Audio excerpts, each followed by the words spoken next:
7वा वेतन आयोगाची अंमलबजावणी तात्काळ करण्यात यावी या मागणीसाठी अहमदनगर महानगरपालिका कार्यालयासमोर मनपा कामगार युनियनच्या पदाधिकाऱ्यांनी बेमुदत आमरण उपोषण सुरू केले होते।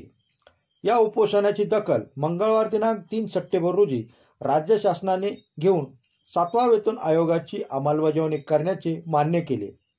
या अनुषंगाने मंगळवारी सायंकाळी आमदार संग्रामबाई जगताप यांच्या हस्ते उपोषणकर्त्यांनी लिंबू पाणी घेऊन उपोषण सोडले। यावेळी मनपा आयुक्त श्री डांगे यांच्यासह मनपा कामगार युनियनचे सर्व पदाधिकारी व मनपा कर्मचारी उपस्थित होते। नगर रिपोर्टर बाबा ढाकणे, अहमदनगर।